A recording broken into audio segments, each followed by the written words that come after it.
저는 여러분이나 전국이 혼란하다는 사실은 누구나 다 알고 있습니다. 그런데 문제는 똑같은 현상을 바라보고서 그것들에 대해서 판단하는 사람들의 생각은 다 다릅니다. 여러분, 하나님의 말씀도 똑같은 하나님의 말씀을 가지고 이 말씀을 이렇게도 해석할 수 있고 저렇게도 해석할 수 있다고 생각합니까? 아니면 하나님의 말씀은 분명 이것이든 저것이든 옳은 뜻이 있는가 하면 옳지 않는 뜻이 있는 것이 사실이라고 믿습니까? 때때로 말씀에 대한 이해가 없는 사람들은 하나님의 말씀을 이렇게 해석할 수도 있고 저렇게 해석할 수도 있다고 말을 하는 사람들이 들어 있습니다. 그러나 하나님의 말씀은 이렇게 해석할 수도 있고 저렇게 해석할 수도 있는 것이 아닙니다. 하나님의 말씀의 뜻은 너무도 명백하고 분명합니다. 그래서 우리가 조금 전에도 성경의 충족성에 대해서 읽었지만 성경은 충족성만 있는 것이 아니라 성경은 명료하라고 해서 성경의 명료성도 말하고 있습니다. 그리고 성경은 신구약 전체가 일치하고 있기 때문에 일치성이라고 말하고 있기도 합니다.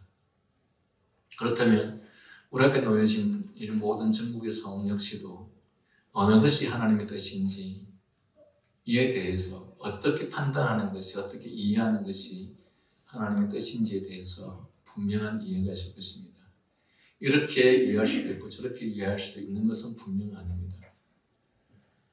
그러나 이러한 부분들에 대해서 우리가 일일이 다 알 수는 없을지라도, 다 이해하지 못한다 할지라도 분명한 것은 과거의 이스라엘 백성들이 하나님 앞에서 범죄하였을 때 하나님께서는 여러 형태로 심판했던 것을 우리는 볼 수 있습니다.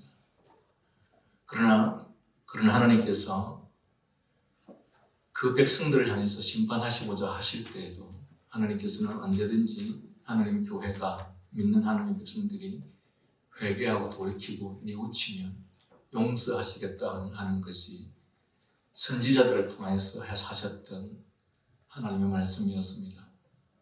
아브라함에게도 처음에는 50명부터 시작했던 것이 나중에는 소돔과 고모라에 의인 10명만 있으면 하나님께서 소돔과 고모라를 심판하지 않으시겠다고 했습니다.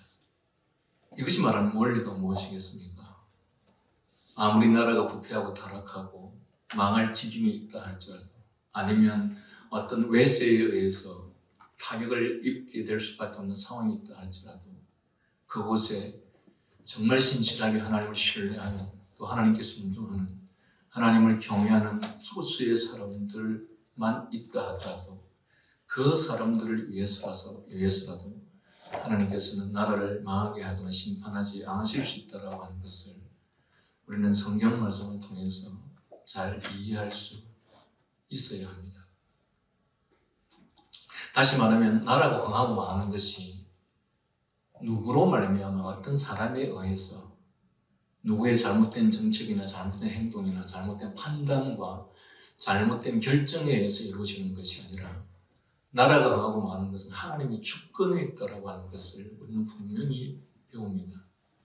뿐만 아니라 이러한 모든 일들은 하나님의 주권과 섭리 안에서 이루어지는 것이지 하나님의 주권과 섭리와 상관없이 인간의 어떤 결정과 인간의 어떤 선택을 할 수 있는 것이 아니라라는 사실도 우리는 말씀을 통해서 배웁니다. 그러므로 그리스도인은 이런 문제들 앞에서 바로 눈앞에 보여지는 어떤 현상과 현실에 따라서 무엇을 판단하는 것이 아니라 이 모든 것을 다스리고 지배하시는, 이 모든 것을 섭리하시는 하나님의 주권이 과연 어디에 있는가, 하나님의 뜻이 어디에 있는가라는 것을 판단하고 이해할 수 있어야 한다는 사실입니다. 두 번째, 아무리 이스라엘이 망하고 부패하고 타락해서 하나님의 심판을 받을 때조차도 여러분이 잘 아시는 것처럼 참으로 하나님께 전적으로 순종하고 경외하는 사람들을 하나님께서 항상 보호하고 지켜주셨다는 사실입니다. 이스라엘이 바빌론에 의해서 그렇게 철저하게 파멸되고 무참히 짓밟힘을 당하는 그런 현실 속에서도 하나님을 참으로 경외했던 다니엘과 같은, 또 다니엘의 친구와 같은 사람들은 오히려 이스라엘을 파괴했던 그 나라의 정부의 중요한 위치에서 역할을 했던 것을 우리는 볼 수 있습니다. 그 사람들은 왜 있습니까? 학계, 스가랴, 느헤미야 이런 사람들이 다 어떤 사람들이었습니까? 이 사람들은 다 포로로 잡혀갔던 사람들이었습니다. 그러나 하나님께서 그 사람들을 어떻게 지켜주셨고 인도하셨고 보호해 주셨는지 우리는 잘 알고 있습니다. 이스라엘 백성 전체가 완전히 하만에 의해서 전멸당할 위기에 하나님께서는 에스더와 모르드게 같은 사람을 통해서 이스라엘 백성들을 다 지켜주시고 보호하는 장면을 우리는 성경을 통해서 보았습니다. 뿐만 아니라 이스라엘이 처절하게 망하고 심판을 당할 때 예레미야 같은 끝까지 하나님의 말씀을 지키고 따랐던 신실한 믿음의 선지자 같은 예레미야 같은 사람들을 하나님께서 지켜주셨고 보호하셨다는 사실을 우리는 기억해야 됩니다. 다시 말하면 누군가에 의해서 어떠한 사람에 의해서 나라가 망하고 완전히 파탄 지경에 이른다 할지라도 궁극적으로는 그 모든 것이 하나님의 주권 그 승리로 말미암아 이루어진다는 사실과 또 설령 우리들에게 그러한 일이 있다 하더라도 하나님께서는 참으로 하나님을 경외하고 신뢰하고 믿는 순종하는 사람들을 반드시 지키고 보호하신다는 사실입니다. 특별히 오늘 본문의 말씀이 이와 같은 내용들을 다루고 있기 때문에 지금 우리가 처해진 이 현실과도 너무도 잘 적용될 수 있는 말씀이라고 생각됩니다.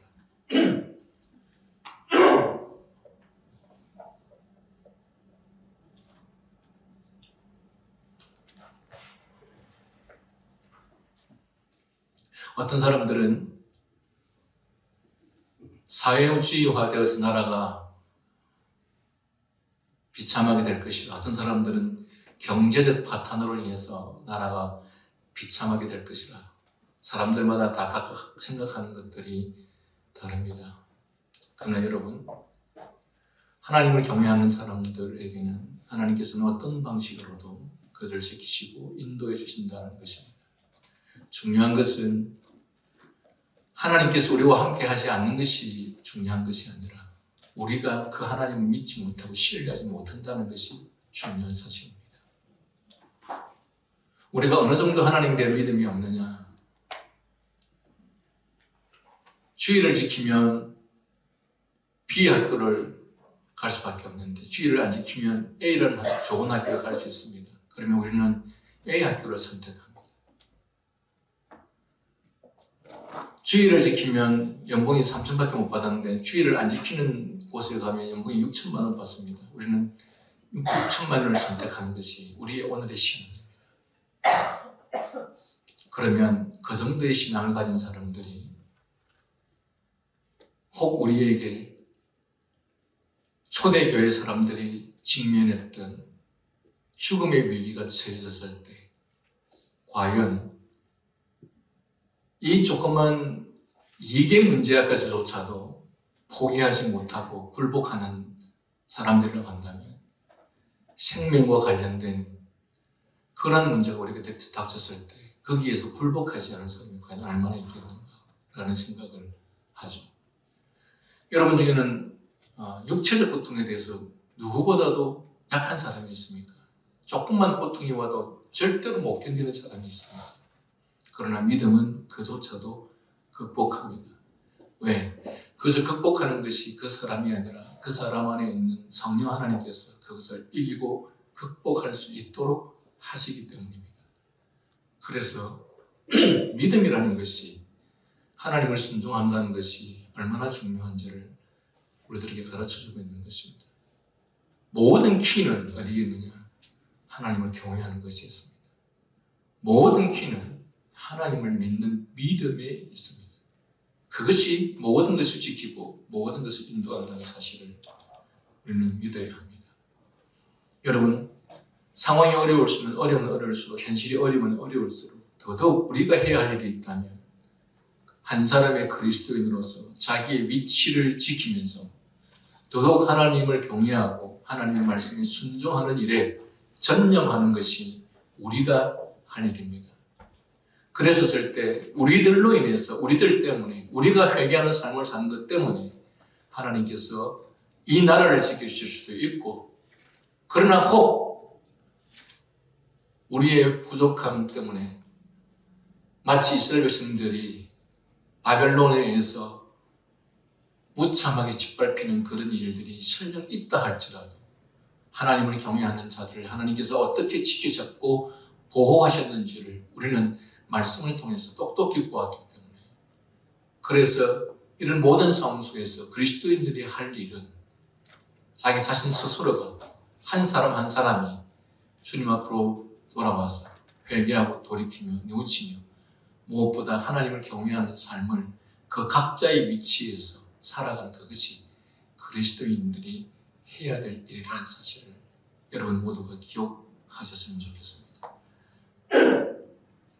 오늘 말씀은 서가랴의 두 번째 경고가 시작되는 본장은 이스라엘 주변의 이방 나라들로부터 공격을 받을 것이지만 그러나 최종적으로는 승리할 것에 대해서 예언하고 있는 말씀입니다. 다시 말하면 하나님의 백성들이 믿음과 순종의 삶을 살 때 반드시 승리한다는 사실입니다. 하나님께서 그들을 반드시 지키시고 보호해 주신다는 사실입니다. 설령 우리가 이 땅에 사는 날 동안 그런 은혜를, 그런 은택을 입지 못한다 할지라도 우리들에게는 영원한 하나님의 나라, 영생 천국이 우리를 기다리고 있다는 사실을 기억하면서 이 땅에서 우리가 바라고 원하고 추구하는 것들을 설령 누리지 못한다 할지라도 우리는 조금 더 두려워하거나 절망할 필요가 없는 것이, 잠시 잠깐 살다가 가는 이 세상을 등지고 우리가 새로운 곳을 맞이했던 그 영원한 천국은 우리를 영원한 복락을 누리게 하는 곳이기 때문에, 그래서 이 땅에서 아무리 우리가 육체적으로 정신적으로 불행한 삶을 당한다 할지라도 소망을 잃을 필요가 없다는 사실입니다. 어쨌든 이러한 승리는 여호와의 능력에 의한 것으로서 하나님과 이스라엘의 관계가 특별한 것임을 보여줍니다. 특히 여호와께서 다윗의 집과 예루살렘 백성들에게 은총과 간구하는 심령을 부어주셔서 회개하며 애통하도록 하시겠다고 약속함으로써 장차 나타날 신약교회의 모습을 예표하고 있습니다. 여러분, 지금 누누이 말씀 나누었지만 이 서가랴의 말씀은 신약교회를 예표하고 있는 말씀입니다. 이 서가랴의 말씀은 예수 그리스도 이후에 주어질 하나님의 나라가 어떻게 전개될 것인지에 대해서 말씀하고 있는 말씀이기 때문에, 그래서 이 말씀은 신약을 예표하고 있는 말씀이라는 것을 기억해야 할 것입니다. 이러한 이스라엘에 주어지는 미래의 안전에 대한 약속은 조건에 따라서 변경되는 그런 약속이 아닙니다. 우리가 이렇게 하면 이렇게 하고 우리가 저렇게 하면 저렇게 하고, 하나님의 뜻은 우리가 앞서서도 무수히 들었던 것처럼 하나님의 말씀은 변하지 않습니다. 하나님의 계획도 변하지 않습니다. 또 하나님의 약속도 변하지 않습니다. 왜 그러냐? 하나님은 전능하시기 때문입니다. 전능하신 하나님은 그 어떤 경우에도 약속을 변개할 수 없습니다. 왜? 그의 모든 처음 약속이 완전했기 때문입니다. 그의 모든 처음 약속이 완벽했기 때문입니다. 그래서 하나님의 약속은 결코 변개될 수 없습니다. 변개된다고 한다면 그 자체가 이미 하나님이 전능하지 않으시다라고 하는 결론밖에 나오지 않기 때문에 그렇습니다. 따라서 이러한 모든 하나님의 약속은 조건에 따라서 결코 변개되는 것이 아니라는 것입니다. 그러므로 선택받은 하나님의 백성들은 궁극적으로 승리를 가질 수밖에 없고, 그리고 그런 승리는 보장될 수밖에 없는 그 하나님의 언약은 그런 측면에서 불변의 언약입니다. 또한 우리가 앞장 11장이 이스라엘을 목자 잃은 양의 모습으로 비유한 반면에 이 12장 본장은 전쟁 중에 승리하는 군대의 모습으로 묘사하고 있습니다. 이러한 비유는 하나님과 이스라엘의 관계에 대한 암시를 보여주는데 양자 모두 철저하게 하나님의 주권적인 승리와 보호를 강조하고 있습니다. 여러분, 우리가 이 서가랴서를 읽다 보면, 특별히 오늘 12장 말씀과 같은 말씀을 보아도 모든 것이 하나님 주권과 승리 안에 있다라고 하는 사실입니다. 우리는 우리 자신이 어떤 결정이나 우리가 어떤 선택을 하면서 내가 그때 왜 그랬지? 그때 내가 이런 결정을 했다면, 그때 내가 저런 결정을 했다면 지금 내가 이렇게 되지 않았을 텐데 라는 생각들을 할 때가 많이 있습니다. 그러나 여러분, 풀잎에 맺히는 이슬 방울 한 방울도 하나님의 주권도 승리 아래서 맺히고, 공중에 나는 새 한 마리도 하나님의 주권도 승리 아래에서 떨어집니다. 그리고 무엇보다도 인간의 내면 깊은 마음의 모든 것까지도 알고 계시는 그 하나님께서 우리의 행동조차도 주관하시고 승리하신다라고 한다면, 한 나라에서 일어나는 엄청난 어떤 사건이 하나님의 주권과 섭리 없이 일어날 수 있겠냐? 그런 일은 절대 있을 수 없다는 사실입니다. 그런 측면에서 본문의 말씀은 하나님의 주권적 섭리와 보호가 강조되고 있는 말씀입니다. 이 12장의 내용은 다음과 같이 두 구분으로 분해할 수 있습니다. 1절과 9절은 하나님께서 어떻게 그의 백성들을 보호하여 드디어 승리에 이르게 할 것인지를 보여주고, 10절에서 14절은 성령 강림의 약속과 더불어서 어떻게 은혜의 왕국이 이루어지며 그들이 어떻게 주께로 돌아올 것인지를 잘 말해주고 있는 내용입니다. 특히 1절에서는 천지와 만물을 창조하신 창조주의 말씀임을 강조함으로써 그것은 창조주의 주권으로 반드시 성취된다는 사실입니다.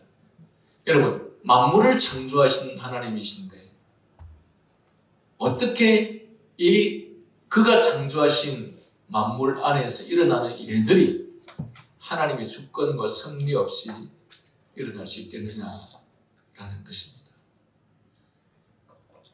그리고 2절에서는 예루살렘을 공격해오는 원수들은 예루살렘의 문턱을 넘지 못하고 비틀거리며 넘어질 것을 말합니다. 이 말씀은 단순히 물리적이고 지리적인 측면으로서만 이해해서는 안 된다는 것을 가르칩니다. 즉 하나님의 백성, 하나님의 교회를 공격하는 자는 스스로 비틀거리는 잔을 마시는 자와 같이 넘어지게 될 것이다 라는 말입니다. 여러분, 하나님의 백성을 공격하고 하나님의 교회를 공격하는 것들이 일시적으로는 그 순간에는 승리하는 것 같고 자기들의 뜻을 성취하는 것 같지만 하나님께서는 그런 자들을 결코 그냥 두지 않으신다는 사실입니다. 그런 자들이 권력가라면, 그런 자들이 정치가라면 하나님께서 그들을 반드시 심판하신다는 사실입니다. 그러나 그 심판의 강도는 여러분 이 땅에서 어떤 육체적인 고통을 주는 것은 사실은 아무것도 아닙니다. 여러분 잘 아시는 것처럼 우리가 두려워하는 것이 무엇입니까? 우리가 두려워하는 것이 육체적 죽음입니까? 아닙니다. 우리가 두려워하는 것은 영원한 심판입니다. 그 영원한 심판은 다시는 회복할 수 없는, 다시는 기회가 없는, 돌이켜본들 돌이켜봤자 아무 소용이 없는, 다시는 기회가 없는. 여러분 인간이 절망할 때 무엇 때문에 절망합니까? 다시는 기회가 없을 것 같은, 도무지 일어날 수 없을 것 같은 그 정도의 절망이 주어졌을 때 인간은 대개 자살해버립니다. 여러분 자살하는 사람들이 왜 자살합니까? 그들에게 희망이 보인다면, 다시 일어날 수 있을 것 같은 희망이 보인다면 그들은 자살하지 않습니다. 그들의 마음과 감정이 도무지 일어날 가능성도 없고 희망이 보이지 않기 때문에, 즉 절망밖에 보이지 않기 때문에 자살을 해버리는 것이죠. 그런데 여러분, 영원한 심판은 말 그대로 절망입니다. 그는 다시는 가능성이 없습니다. 그런데 하나님의 백성과 하나님의 교회를 공격하고 또한 하나님의 백성들과 하나님의 교회를 향해서 고통을 주었던 자들을 하나님께서 그 영원한 심판에 이르게 하신다는 사실입니다. 3절에서는 또 그리스도의 교회를 공격하는 자들은 마치 묵은 돌을 들여다가 상처를 받는 자와 같이 될 것이라 라고 말합니다. 본문 1절로 다시 돌아와서 이스라엘에 관한 여호와의 경고라는 말로 스가랴 선지자의 제2 예언은 시작됩니다. 12장에서 14장까지가 두 번째 제2의 예언입니다.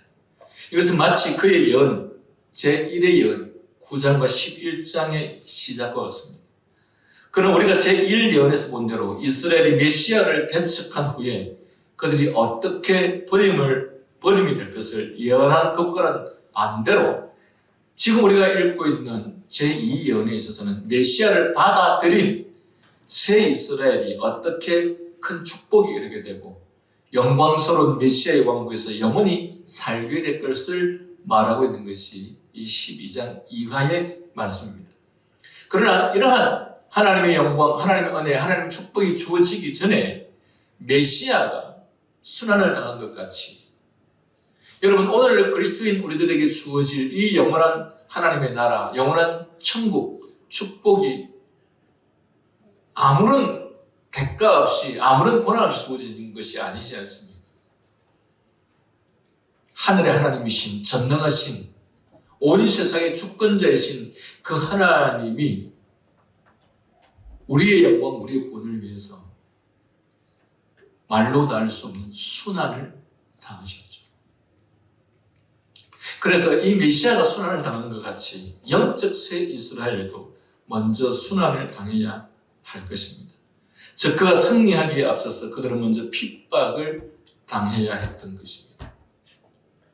그래서 어쩌면 예수 그리스도로 인하여서 이 땅에 구원의 은혜가 주어진 것처럼 초대교회의 그 수많은 우리에 앞서 믿었던 믿음의 사람들의 그 순교의 피 때문에 오늘날 우리들이 이러한 구원의 은혜를 입게 되지 않았겠느냐라는 말씀입니다. 모든 축복은 고난이라고 하는 시련이라고 하는 고통이라고 하는 것이 전제되었을 때 그것이 은혜의 축복인지 알지만 그것이 무엇인지 모르는 자들은 축복을 축복으로 여기지 않죠. 인간은 어쩔 수 없이 여러분 지금 10대, 20대, 30대의 사람들 물론 모든 사람들이 그렇지 않지만 대부분 편안하고 온전한 가정에서 태어난 사람들은 고통과 시련을 당하지 않고 살았습니다. 지금 여러분들이 누리고 있는 이 삶이 얼마나 축복된 삶입니까? 그러나 저들은 축복이라고 얘기하지 않습니다. 행복지수가 거의 꼴찌라고 말하죠. 왜 그럴까요? 고난과 시련이 전제되지 않는 축복은 사람들에게 축복으로 다가오지 않는다는 거죠. 구원의 은혜도 이처럼 무수한 고난과 시련과 박해 가운데서 주어졌기 때문에 이 구원의 은혜가 이처럼 축복으로 여겨지지만 그러나 그것이 무엇인지 알지 못하는 자들에게는 이 놀랍고도 놀라운 것을 축복이라고 여기지 않기에 믿음을 가졌다고 하면서도 하나님을 소유하고 있다고 하면서도 늘 불만이고 늘 만족하지 못하는 인생을 살아가는 것이죠. 우리가 하나님으로부터 받은 이 구원이라고 하는 것은 이 세상의 모든 축복을 다 합쳐도 전망부도 되지 않을 만큼 우리가 누리는 이 구원의 은혜는 큰 것인데도 불구하고 사람들은 그것을 축복으로 여기지 않습니다. 그리고는 늘 자신이 원하는 대로 되지 않는 것 때문에 하나님을 향해서 불평과 불만을 말하는 것이 우리 자신들이 아니겠습니까?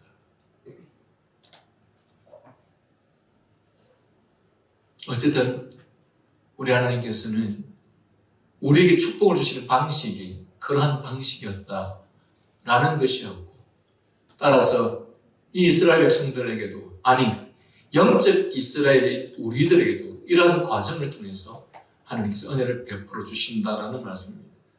본문 12장 1절 2절에서 보는 바와 같이 그러한 이스라엘의 순환과 영광을 말하기에 앞서서 선지자는 그 모든 일을 주관하시는 하나님은 어떠한 분이심을 먼저 분명히 선포하는데 그는 이렇게 말씀합시다. 하늘을 펴시며 땅에 틀을 세우시며 사람 안에 심령을 지으신 자라고 하신 말씀이 바로 그 말씀입니다.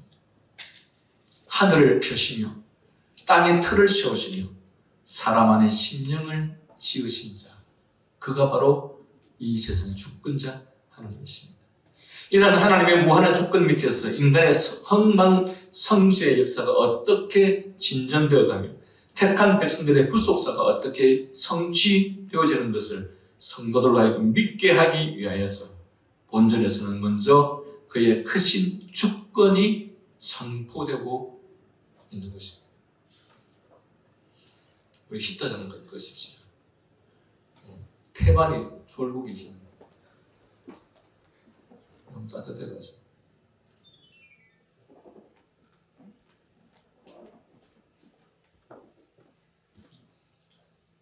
저기 청량리 쪽입니까? 다일 공동체를 하고 계시는 목사님은 일부러 그 추운 데서 예배를 드린다고 하죠.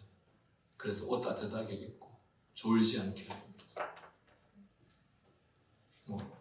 하기야 조는 사람은 추워도 졸고 비가 쭉쭉 내리는 비를 맞으면서도 졸고 조는 게 사람이긴 하지.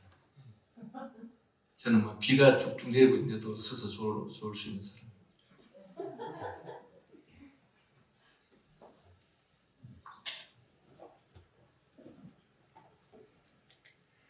어쨌든 이 본절에서는 하나님 주권이 강조되고 있는데, 이러한 창조적 주권은 여러분 과거에 이스라엘 성도와 함께 하셨지만 지금도 여전히 역사하고 있습니다. 제가 조금 전에 서두에서도 말씀드렸던 것처럼 여러분 어떤 현상이 일어날 때, 그리고 어떤 국가적이나 사회적인 큰 현상이 일어날 때, 또는 그러한 현상이 정치적 현상이든 아니면 어떤 폭풍이나 태풍이나 지진이나 이런 현상이 일어나든, 그런 현상이 일어났을 때, 그때 여러분 누구 때문에, 누구의 탓으로, 누구로 말미암아 이렇게 되었다라고 하는 그 불신자적인 판단이나 생각은 도무지 하지 않기를 바랍니다. 입으로는 매일매일 하나님의 주권을 말하면서, 입으로는 매일매일 하나님의 섭리를 말하면서, 왜 그런 일이 발생할 때마다, 그런 일이 생길 때마다 누구 때문에 누가 세상을 이렇게 만들었다고 이렇게 말합니까? 아무리 위대한 지도자, 아무리 훌륭한 지도자가 있다 할지라도 오늘날 하나님의 교회가 이렇게 부패하고 타락한 이상 하나님은 이 나라를 결코 그냥 두지 않으실 것입니다. 여러분, 원인이 누구에게 있다고 생각하셔서는 안 되고, 원인은 바로 교회에 있다는 사실을 기억해야 됩니다. 아까도 서리도 말씀드렸던 것처럼 의인 10명만 있으면 하나님께서는 소돔과 고모라를 멸하지 않겠다고 하셨습니다. 지금이라도 이 한국교회가 다시금 제 위치로 돌아온다면, 한국교회 성도들이 바른 신앙의 위치로 돌아온다면 하나님은 이 나라를 얼마든지 회복시키시고 안정되게 하실 것이라는 것입니다.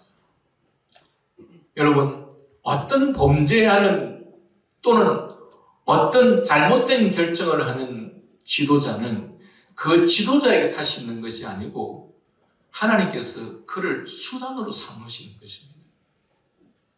여러분, 이스라엘을 심판하기 위해서 하나님께서 바벨론의 느부갓네살을 사용하셨습니다.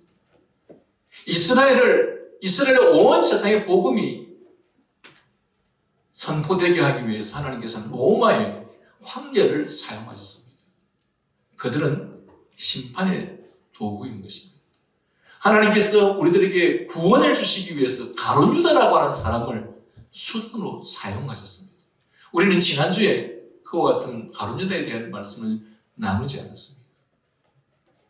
모든 것이 하나님의 주권에 있다는 사실입니다.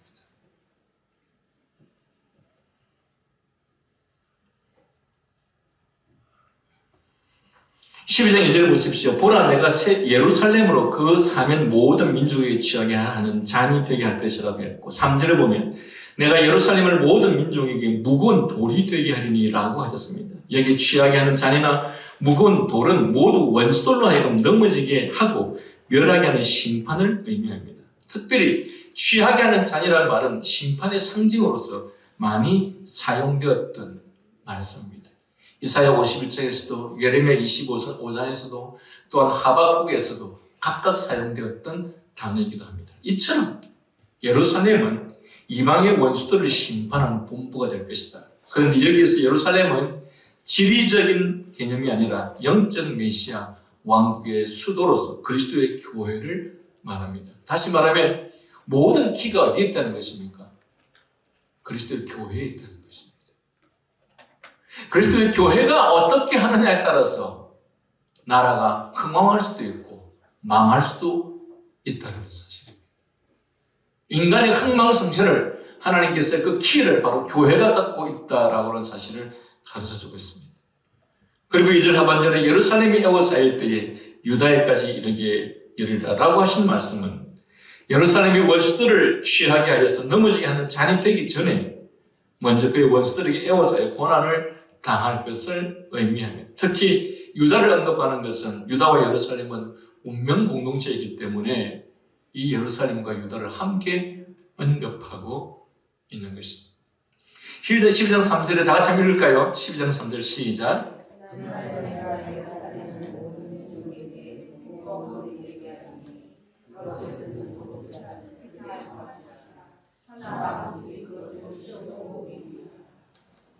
앞절에서는 예루살렘으로 열국을 취하게 하는 잔이 되게 하라라고 했으나 본절에서는 또 다른 말로 모든 국민에게 무거운 돌이 되게 하리라라고 했습니다.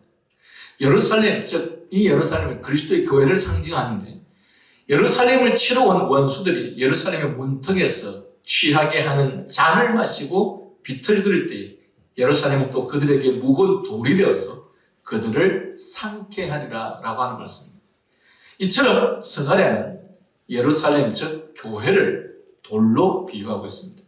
결국 돌로 비유되어진 이 견고한 돌 위에 세워진 교회는 결코 세상이 흔들지 못할 것이라는 것입니다. 그러나 여러분, 부패한 교회는 세상이 흔들지 못하는 것이 아니라 세상의 노략거리가 되는 것입니다. 바벨론이 이스라엘을 침략했을 때 예루살렘 성전은 그야말로 노략거리가 됐습니다. 성전의 모든 기구들을 다 가져가서 그 성전의 기구를 가지고 술자를 삼아서 술을 마시고 얼마나 하나님의 나라와 하나님의 이름이 모독을 받게 되는가. 이게 다 누구 때문인가? 교회가 그 위치로부터 상실해버렸기 때문에 그렇습니다. 오늘날 이 땅에 있는 교회는 세상의 빛이요 소금의 역할을 하는 것이 아니라 이 땅에서 사람들에게 짓밟히는 존재가 되어버렸죠. 소위 말하면 노략거리가 되어버렸습니다. 그래서 하나님께서는 이 교회 때문에 이 나라를 심판하실 수 있다는 사실입니다. 그것이 어떤 형태로도 주어질지는 모르겠죠. 그러나 설령 우리들에게 그런 일이 있다 할지라도 우리가 두려워해서는 안 되는 것은 신실한 믿음의 사람들은 그런 상황 속에서도 언제나 하나님의 보호하심을 입었다는 사실을 우리는 기억할 필요가 있습니다. 결국 돌로 비유되어진 견고한 돌 위에 세워진 교회는 세상이 흔들지 못할 것입니다. 무릇 그것을 드는 자는 크게 상할 것이라고 본문은 증거하고 있습니다. 그럼에도 불구하고 천하만국은 그것, 즉 예루살렘 또는 교회를 치려고 모일 것이라고 말합니다. 이처럼 그날의 적 그리스도의 세력들은 서로 단결하여 교회를 치려고 모여들 것이나 그 모든 일들은 헛된 일이 될 것이다 라고 말하는 것이죠. 우리 다 같이 한번 12장 4절 5절을 다 같이 한번 읽어보겠습니다. 시작.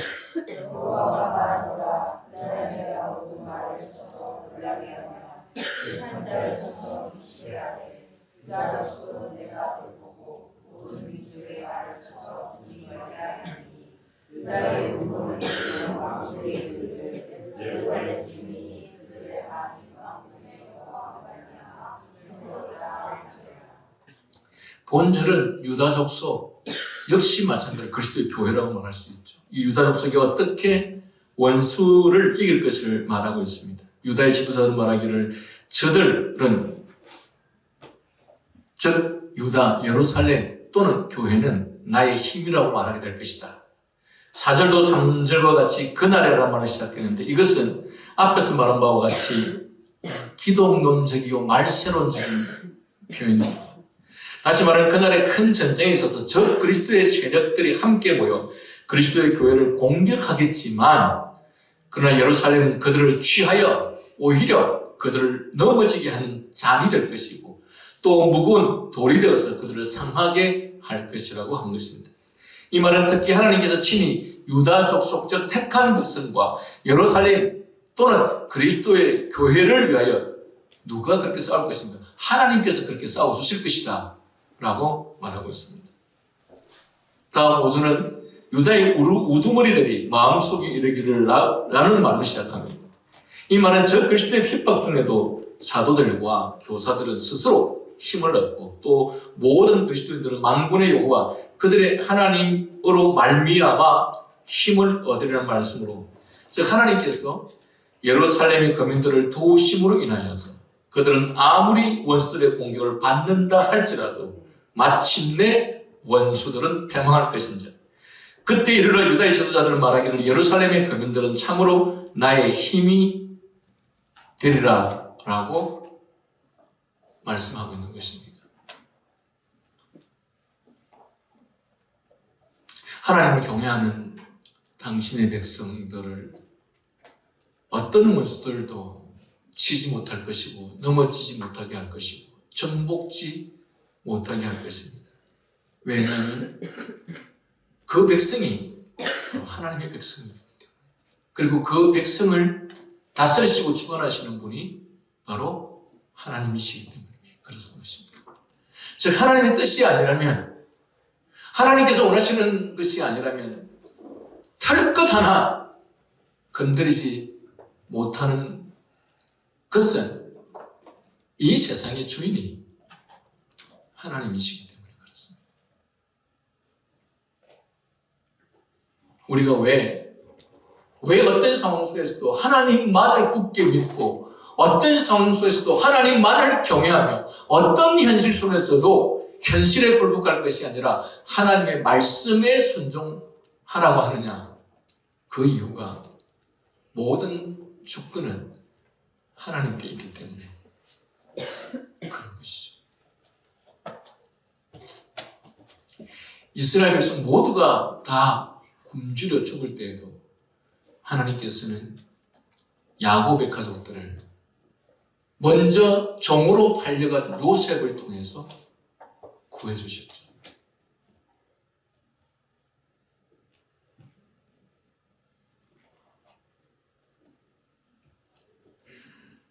여러분 어쩌면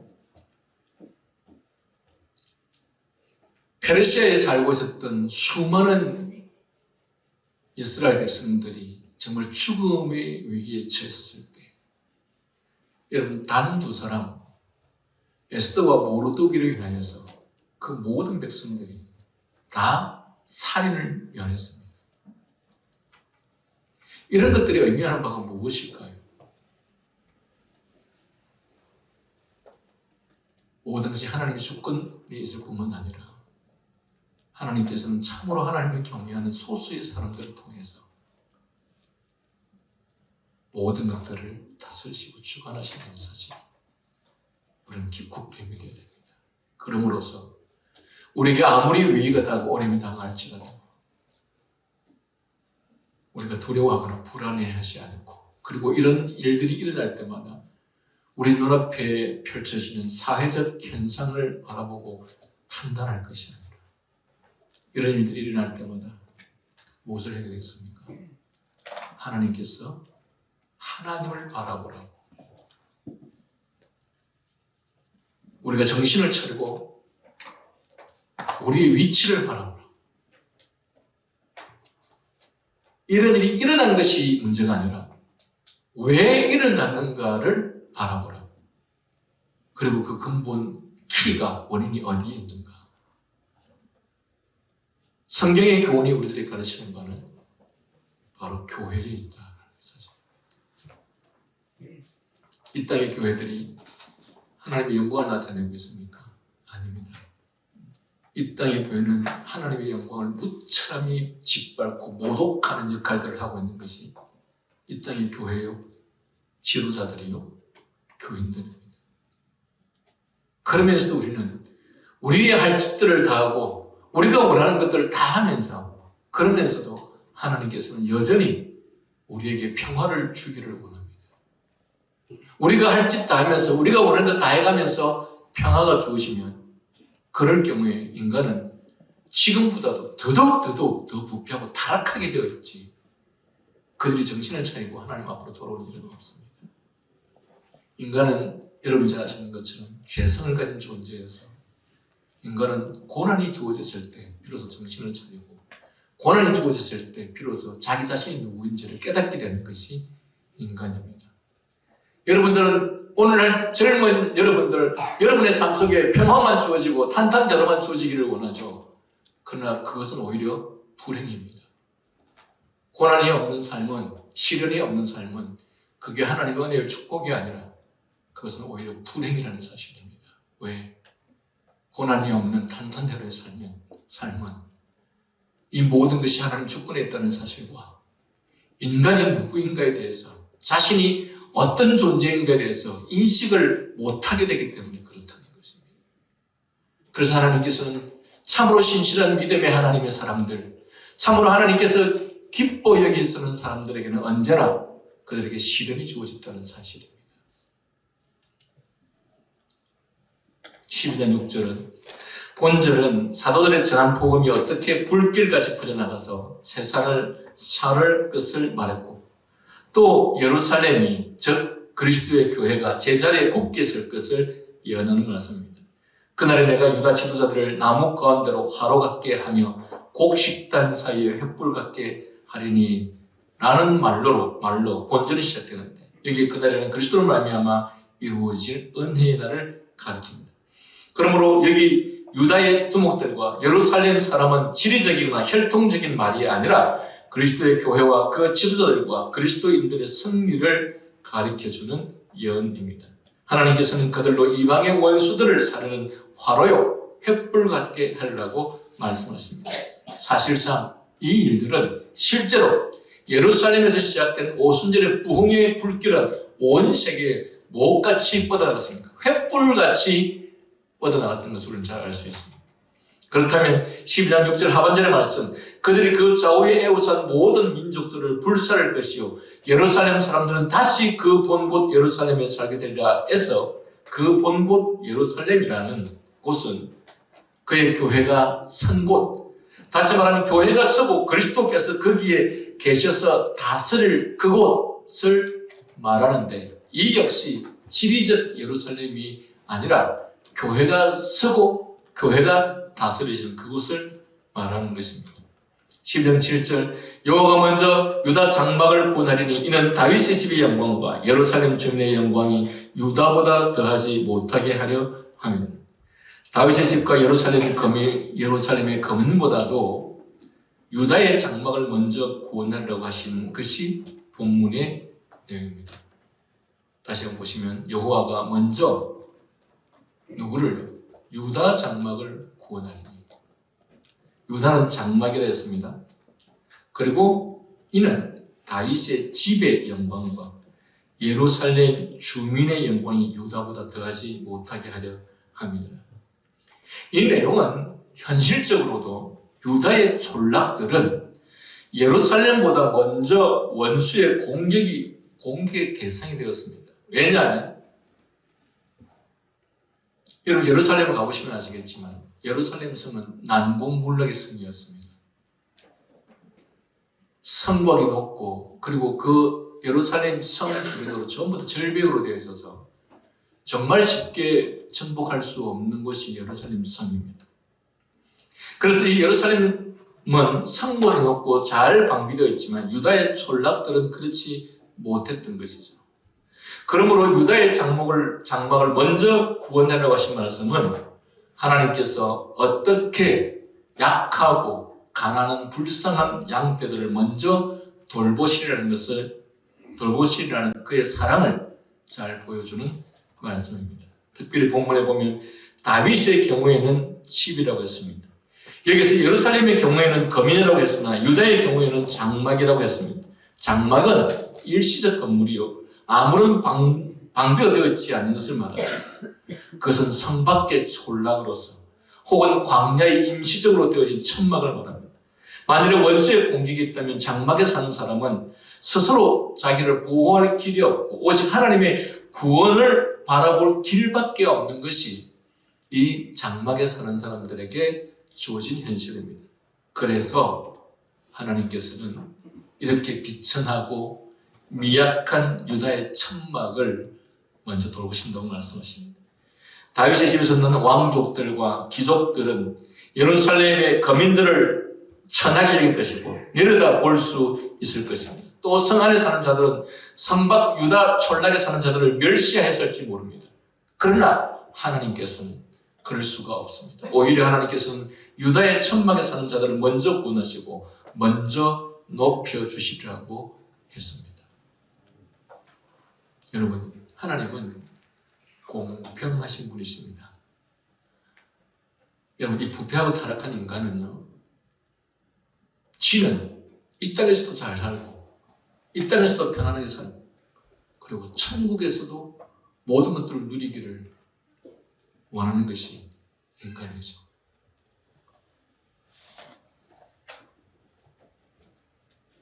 그래서 여러분, 특히 젊은 여러분들, 여러분의 인생이 탄탄대로가 되기를 원하죠. 그러면서도 하나님이 늘 여러분들과 함께 해주시면 좋겠죠. 그러면서도 편안한 삶을 살았으면 좋겠죠. 그러나 부패한 인간은 그렇게 되지 않습니다.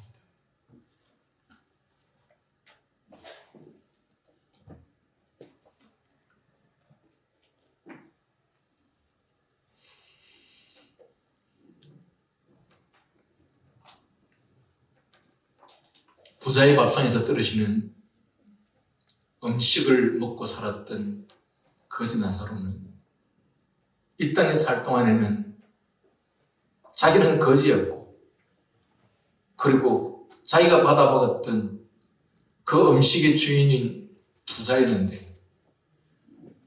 성경에 보니 죽고 나니 어떤 일이 벌어졌습니까? 역전이 되었습니다. 모든 부자가 그렇다는 것은 아닙니다.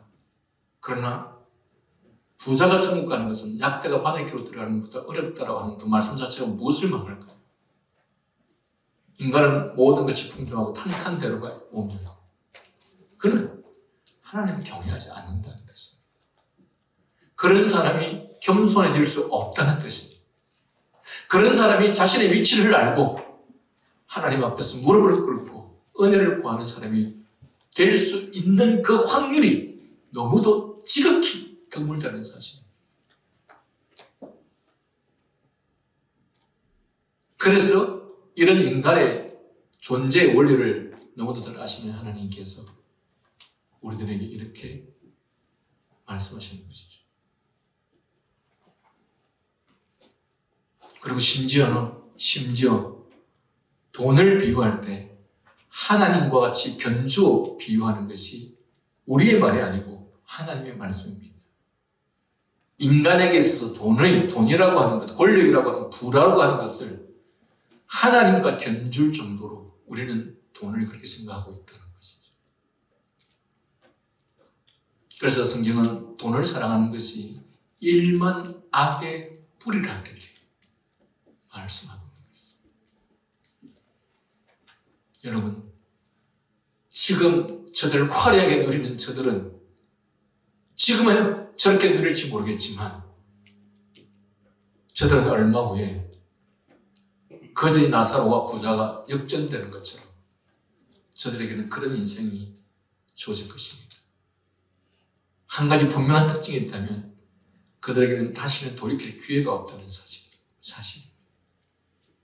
그리고 또 한 가지는 그들에게 주어진 고통은, 그들에게 주어진 심판은 우리가 이 세상에 살면서 단 한 번도 경험해보지 못한 정말 끔찍한 심판이 기다리고 있다는 사실입니다.